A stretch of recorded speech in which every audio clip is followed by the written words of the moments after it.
talk now with some really distinguished folks. We have two doctors up here, so we've clearly moved to the more clinical, medical, healthcare-centric portion of the agenda. And I'm going to ask each of them to quickly introduce themselves, and I'll start with Del. Hello, my name is Del Lawson. I work with 3M. It says doctor. I have a Ph.D. in chemistry. I've been with 3M just under 27 years in a number of different careers within that time within 3M. I'm now in our medical technologies group, and you might think of 3M as a post-it scotch tape type of company. We're also pretty strong in the medical area as well, with a lot of solutions around taking that tape and adhesive technology and moving it into the hospital to prevent infections and secure devices. And so we'll talk about how we're bringing that technology to our business partners who are developing wearable solutions in the rest of the presentation. Go ahead, Greg. Good afternoon. My name is Greg Houlgate, co-founder and chief business development, product development for Oska Wellness. Good afternoon. I'm Dave Rabin. I'm a psychiatrist and neuroscientist. I've been studying the effects of chronic stress on the body for the last 10 plus years or so. It's a focus on illnesses that typically don't respond to Western treatments. And I am the Chief Innovation Officer, co-founder, and co-inventor at Apollo Neuroscience, based in Pittsburgh, Pennsylvania. Stick with Dave for a second. What is your product and what is your solution? Thanks, Michael. So Apollo is a AI software platform that harnesses user data to deliver a personalized therapy through a wearable pod that's about the size of an old Apple Watch that you can wear in different parts of your body. I have one on my ankle right now in prototype.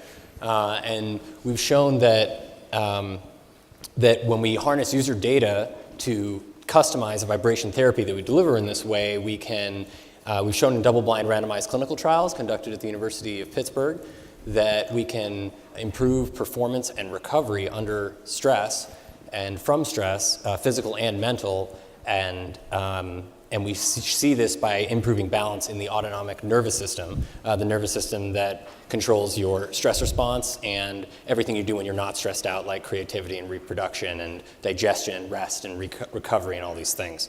And so we have clinical trials going on right now that have shown shown that we can reduce symptoms in people who have chronic treatment-resistant illnesses that do not respond to Western medicine, and we've been able to show that we can have some benefits reducing the need for habit-forming medications like opioids and benzodiazepines. And currently, our product is, I think, the earliest stage of all the products here. We are in development for release in 2019, and I think that's about it for me. Great. Greg? So, thanks, Michael. So Oska Wellness is the maker of the Oska Pulse. We were the 2017 Tech.co Startup of the Year, presented last year here at CES. We just announced an updated version. It's a 90-minute protocol. It generates a pulsed electric magnetic field, which is clinically proven to reduce inflammation and pain. The field that this generates is about the size of a beach ball, so you can actually have it on your leg. We can wear it on a strap.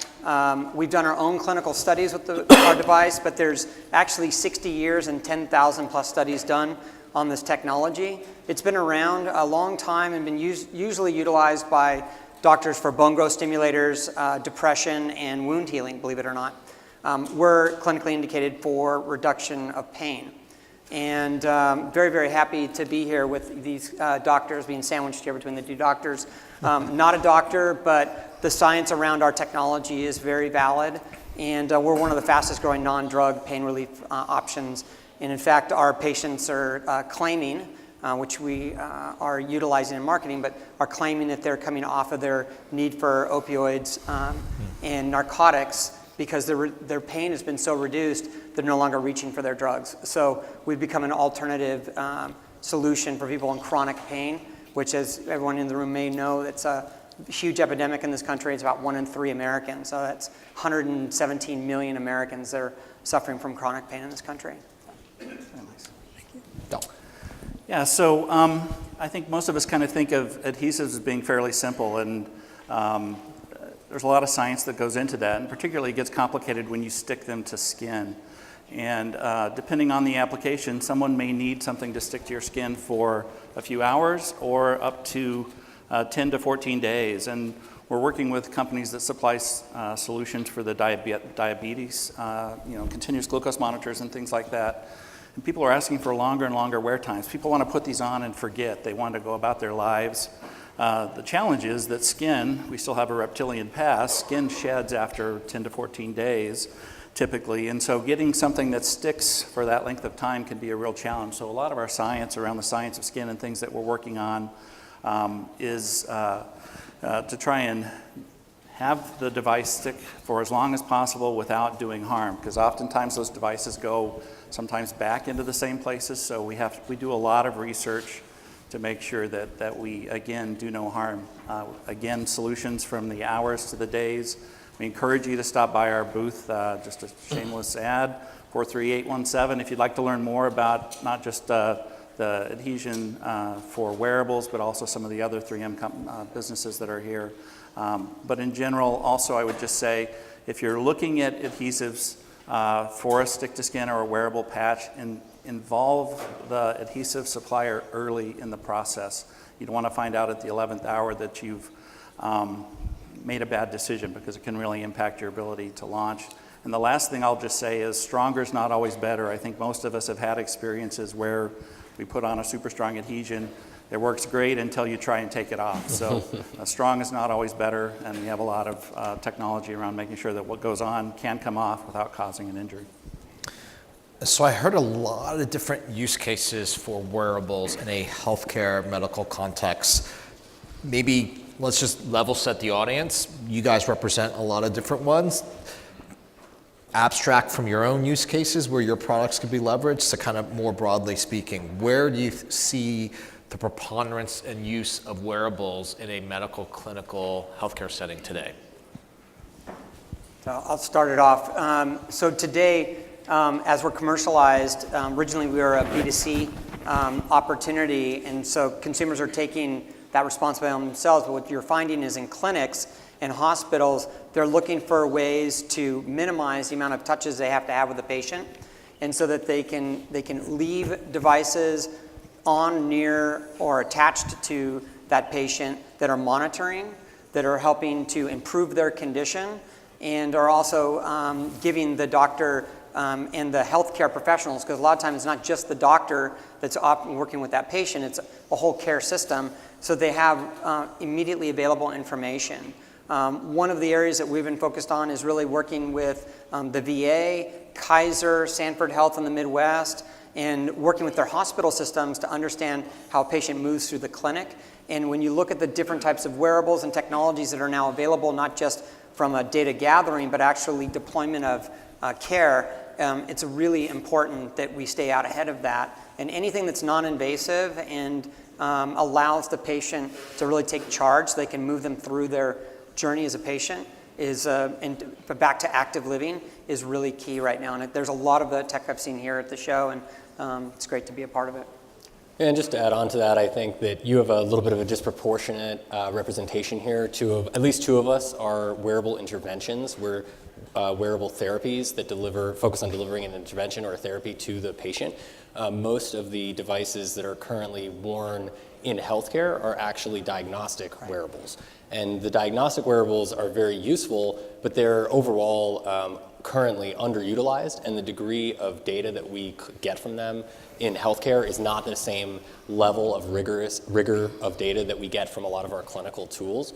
And so there's a lot of barriers in the healthcare settings to adopting commercial and consumer wearables right away, because we're not sure of the level of quality of data and quality assurance and quality controls that we get when we use those things. But I think that diagnosis and tracking of chronic conditions, particularly mental health, which is a really underexplored area for wearables, and starting to look at using wearables to improve our insights into things like chronic conditions and mental health, where we don't have blood biomarkers or biomarkers that are traditionally thought of as useful for diagnosis, but wearables to track that data can really change the way that we treat these illnesses in the future.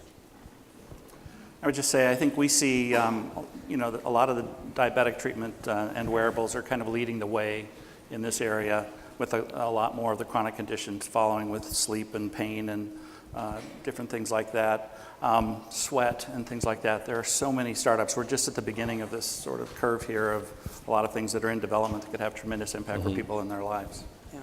So let's follow on Dave's good point about diagnostics and also kind of the difference between consumer, commercial, and all that kind of stuff. How is product development different for your class of wearable-centric solutions versus the more consumer, lifestyle-ish stuff that we've also heard about today? That's a great question. So I think in general, there's been this pattern in wearable development for healthcare, which is, I think when you look at the environment now, especially at what wearables are starting to pop up for healthcare conditions, we're seeing things starting to change from what used to be this traditional looking medical device with gray or white plastic that's hard and not comfortable and big blue buttons, something more like this where you have an attractive product, or something like an Empatical watch, or something that's a really like attractive product that you would want to wear and want to engage with and want to interact with, because when it really comes down to it, what medical devices lack, what they bring to the table is they bring accuracy of measurement, they bring precision, they bring rigorous data and clinical studies that show that they're doing what they say they're doing. And what they lack is all the benefits that the consumer products bring to the table in terms of development, which are look and feel and engaging user experience and making people actually want to use the product and implement the product that you're putting all this money into development. And so I think it's a great question, particularly because right now we're at a really interesting intersect where we can see these two come together to provide new hybrid technologies that provide powerful healthcare benefits to a population, but also at the same time are things that people actually want to use. And so these two, the more that we work together as healthcare providers and a healthcare industry and with consumer wearable products, I think the better.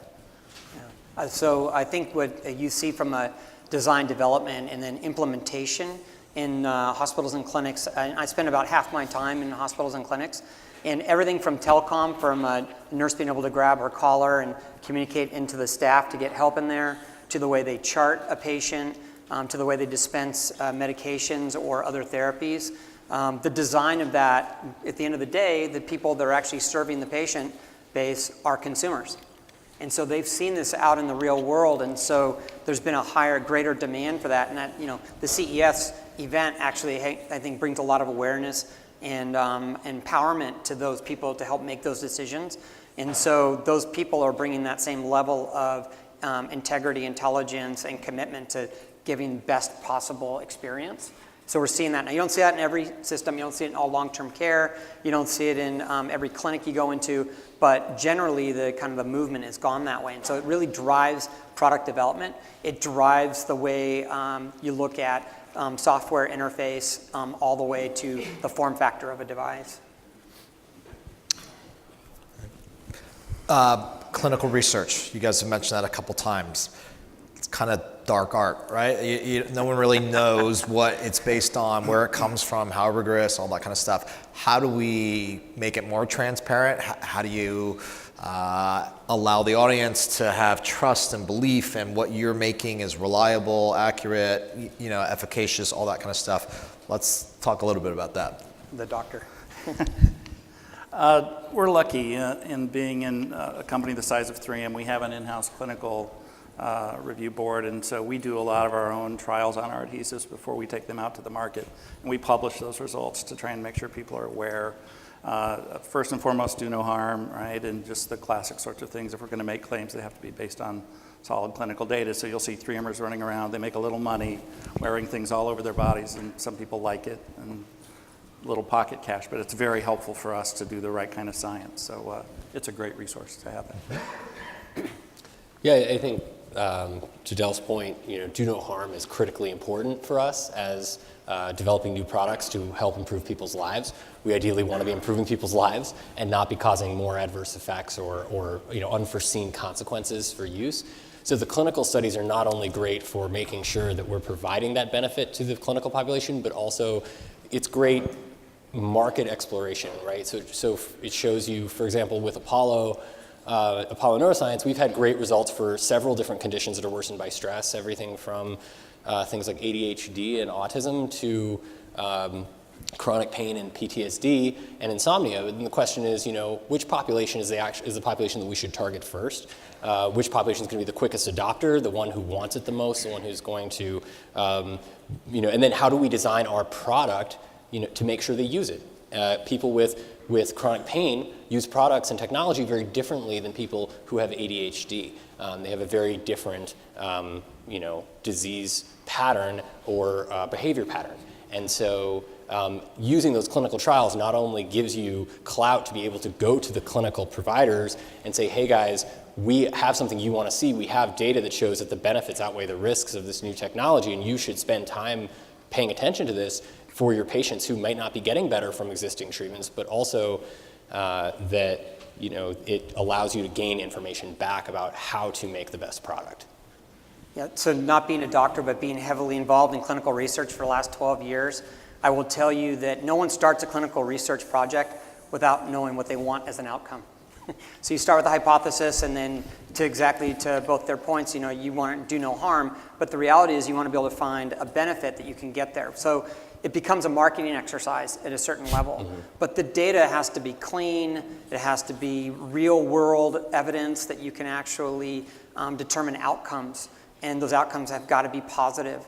And so I think what you're finding is that the regulatory environment is starting to adopt quicker, better ways of doing that. So small companies like Oska, we invest heavily in there, but we need partnerships to do that. Companies like 3M have very large bankrolls, but the regulatory bodies are now looking to smaller companies saying, can you bring us better, quicker stuff? And with the data that's out there now, that data is now getting captured and is being qualified as case study. And some of that case study information is going to be eventually going to be used as clinical, which that's good for everybody in this room here and everyone that you love, because we need that speed to market in order to help address these issues.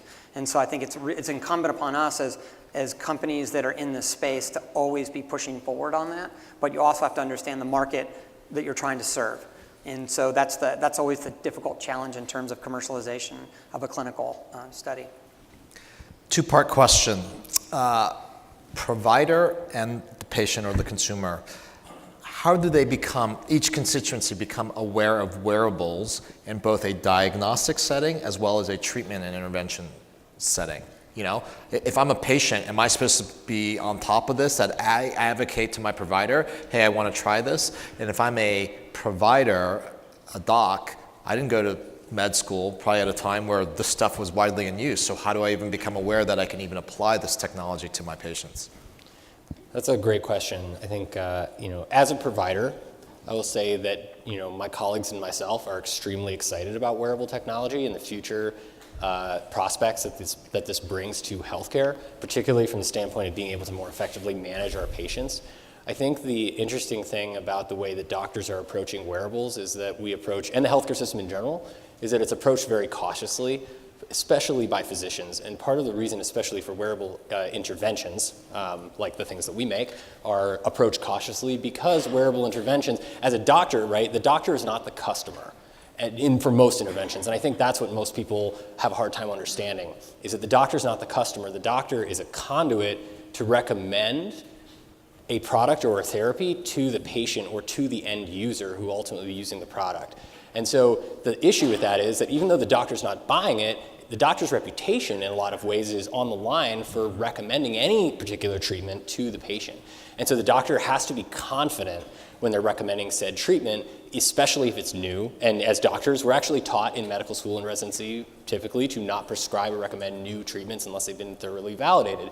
So the single best thing you can do to get buy-in from your physician providers or caregivers in general is show them rigorous data, show them that data that's been conducted in ideally as close to a double-blind, randomized, placebo-controlled way, where you're getting good benefits, and you're showing those benefits, like Greg was saying, outweigh the risk. And I think most importantly, Greg, what you mentioned is that you have to do these things in the real world. We're starting to see that our clinical trials are actually not representative or not in representative populations to people in their real world, and that's why the results aren't panning out long term. So one of the things that is a huge movement in this area to convince doctors and care providers to buy in is to do studies that are more representative of what you want your end user group to benefit from. And to get patient buy-in, that's the other side of it, is a huge benefit is do research studies that show outcomes that your patients or your end users that are actually going to be paying for your product want to see and are interested in achieving. Yeah, so the payer-patient dichotomy is very interesting, and payers run it's a very large topic. But if you just think about your normal your health insurance carrier, and you as a patient, so first of all, you already have a relationship with them where they're basically, insurance is a negative expectation. So they're hoping that you're never going to utilize all the services that you signed up for. And so if you deliver a product or service to market that is effectively improving the patient's condition, and it lowers the cost and the expense of that patient over their care period, you can win that game. The problem is exactly the way David explained it, is that you need real-world, heavy clinical data. So specifically, we did our own study at Scripps in La Jolla. We used real-world patients. We actually took patients that were just walked into a pain clinic, and they weren't cherry-picked. We didn't pick 45 to 55 white male and brought them in and did it. We actually took anybody who walked in and said, if you got a back or knee issue, I don't care if it's surgery, if it's from a car accident, I don't care what it is, we'll take you. And we used a randomized double-blind placebo study and measured the effectiveness of our technology on those patient bases, and we got a very, very positive result, which has allowed us to go further in the market. So you're going to see more of that going on, and I think that as a providers, they are challenging us as product people to bring that type of efficacy to what we're doing. And so the more efficacious it is, the quicker it'll get disseminated. But it's an education game. You got to educate both payers and consumers or patients all the time. So education, is this like pharmaceutical sales where you're going to start seeing representatives in the office with a box of donuts trying to like pitch a wearable, or are we going to see direct-to-consumer advertising? Like, wish it was that easy, Michael. Okay. Yeah. I wish it was that easy. We spent a lot of time in doctors' offices and at conferences educating them, and they tend, like David said, and I know that Dr. Lawson sees this as well, they walk in already with an attitude that it doesn't work. So then, they're all from Missouri. It's like, show me how that works, right? So, and with social media, which is positive and negative to that effect, and then obviously conferences like this, where you can get out in front of real professionals, they're going to go back and disseminate that information. But these guys I know have got their own ways from provider and from their own professional experience, how they deal with it too. Okay. I'm going to go back to some of the wearability stuff that Del had referenced. If I'm a patient, and I get prescribed or advised to kind of consider a wearable, am I more tolerant than a consumer who's opted to pay a couple $100 for a wearable? Meaning, I need to wear it, it's for my own clinical good, so I will suffer things that I wouldn't in a consumer marketplace where I just shelled out $400 and I might be pissed and go back and return it to Best Buy or something else like that. Give us a sense of that kind of dynamic. That's a good question. I was just at a diabetes conference recently, and I was shocked at the amount of fall off on prescribed, continuous glucose monitors and things like that.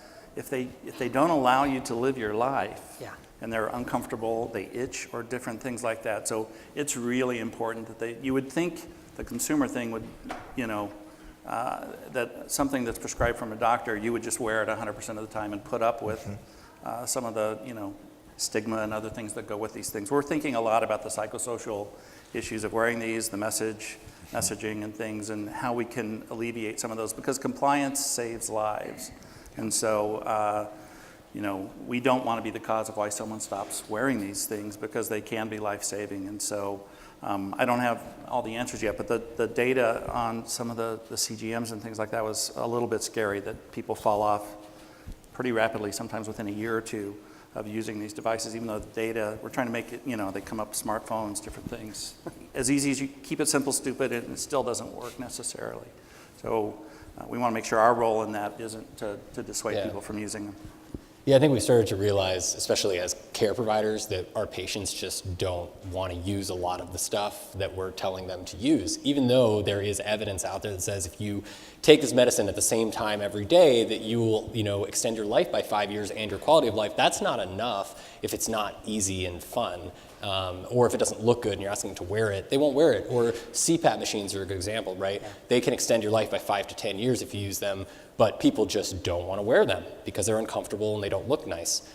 So I think we're starting to hit a point where we're running up against adherence rates in our patients of 20 to 30% for therapy, which is abysmal. So we really need to work together with the the corporate partners who are making the therapies to figure out, how do we really learn from our patients to make products that they want to use. Yeah, so compliance, right? Compliance is the biggest issue. So our product is one touch. Shameless plug. One button, 90 minutes, put it anywhere near your body, you're going to feel better, guaranteed. But guess what? There's ever been a reported side effect. It's still hard to get adoption because you're talking about human behavior. Mm-hmm. So to David's point, with the tracking and all of the data that goes along with that, if the device is actually making your day easier and better, then you'll adopt it. And so like at 3M, a lot of the products they make your life easier. Right? So if your product's not making that work, then you won't get adoption. And compliance is the number one issue. Right. It always has been and it always will be because we are, and to your earlier point about doctors and the way they're trained in school, all of the things that we're offering today aren't being taught in medical school. Mm-hmm. So we're literally having to educate the doctor from ground zero, and that's a big effort. So we need help to do that. And that's the other part of the adoption. It's not just getting the patient to adopt, it's actually getting their caregivers to understand how important it is. How do you guys get paid? How do you make money? Well, so that's a great question. So I think a lot of the payment models are changing.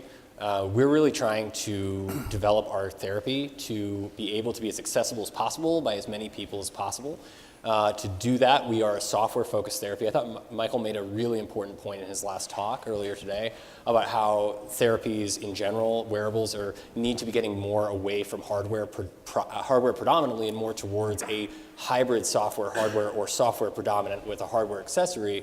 And that's really the way that we see it as well, because the software has this incredible ability over time as you engage with it to learn about you as the user. And the more that the software learns about you as the user, the more that it can personalize the therapy of whatever that therapy is to you based on timing and different settings, et cetera. And so the way we sort of designed our product and our market strategy is that we have a subscription that users can pay, which is anywhere between $15 and $30 a month, which is cheaper than what most folks with the conditions that we treat pay for their medicine and their doctor's visits.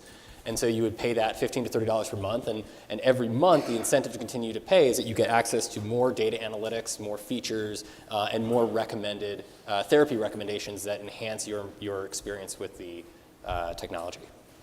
Yeah, so we get paid two ways. We sell direct to consumer, and we sell through healthcare channels. And on the second part of that, it's either cash pay at the doctor's office that comes through us, or it's through insurance carriers, and we actually get quite a bit of coverage through work comp. It's a huge issue in this country. And then we actually have a billing code, so we can bill. The problem is there's no structured fee schedule, so the payments can vary on that.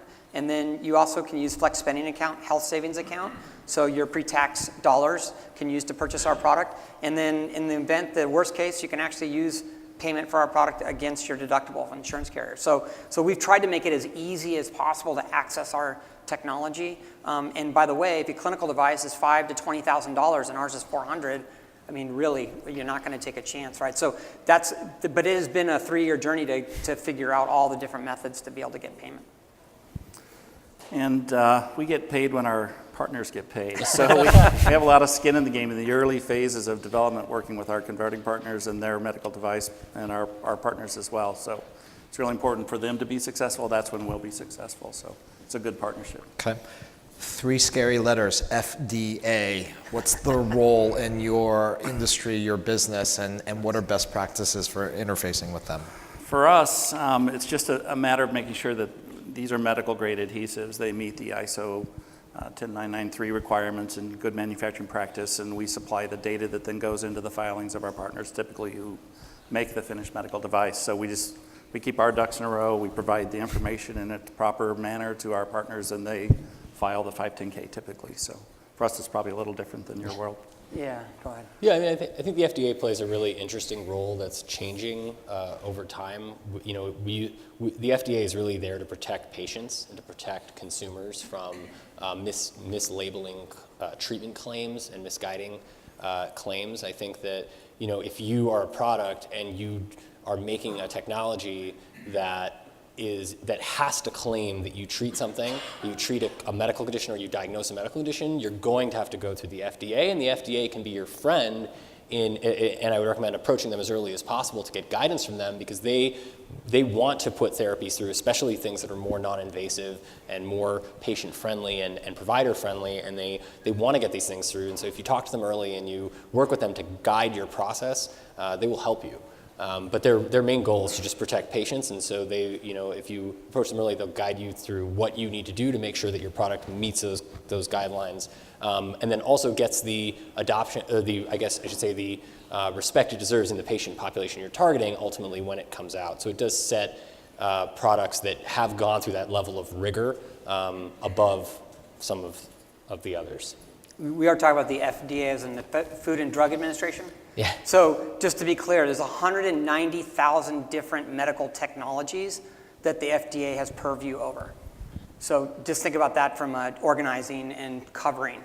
So yeah, they do come from a very conservative side, but to be a partner with them does require a diligence around best manufacturing process, best R&D processes, best sales processes, and believe it or not, really their big crunch on us from a med device side is that we are talking to patients clearly and articulately and to the healthcare professionals that what we are doing, we're not overstating or understating what we're doing. We're actually telling them this is the lane we're traveling in and this is what we're trying to address. And so that's where the FDA can be difficult, is if you start to step outside or try to grow the space that you think that you're playing in. And that's a benefit to us as patients and the healthcare system in general. And I think you have to understand that process. It's taken me, a decade or so to kind of figure out the conversation with them, but they really do want to help patients, which I think is important for people to understand. Last question before we go to the audience.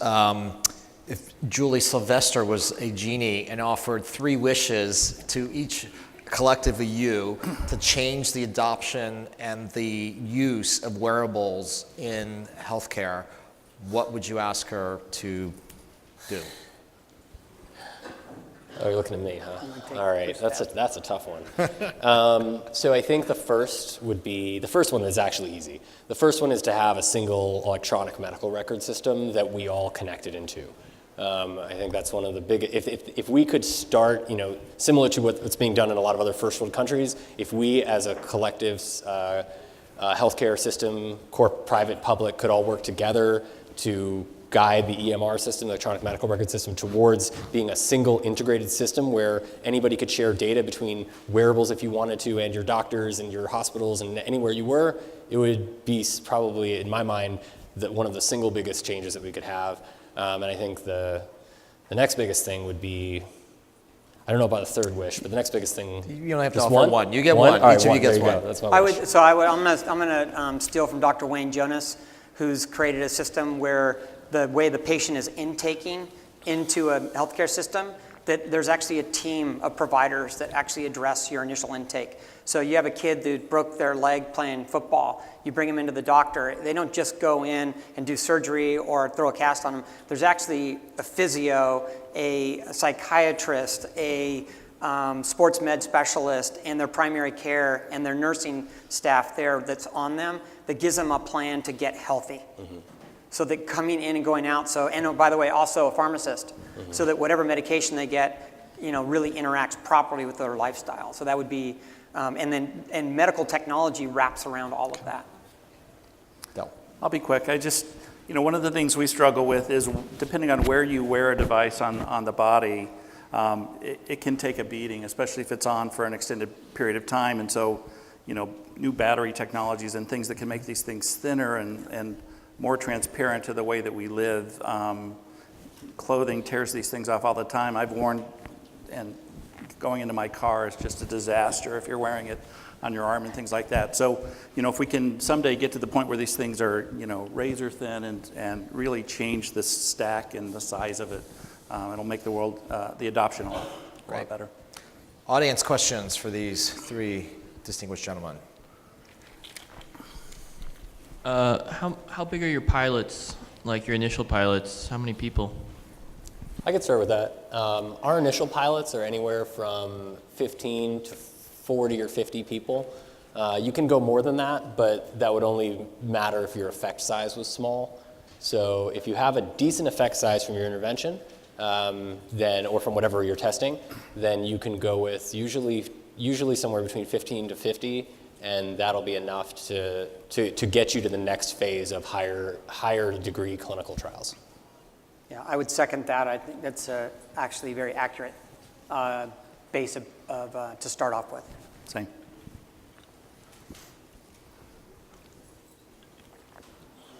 Hi, question is for Greg. The magnetic field generated out of the device, does it interfere with other like cell phones or even the heart pace monitor? Yeah, so the question, if I understand correctly, is does it interfere with other devices? So the frequency that we operate on is a very, very low frequency. It's between 1 and 150 hertz. And we actually have to do a lot of testing to go to market. And we're CE and UL. We're getting our CE mark this month. And so it does not interfere with other devices. In fact, it can go into hospitals and clinics and work next to or around other devices. Another question? But also your table's ready. All right, join me in thanking these guys.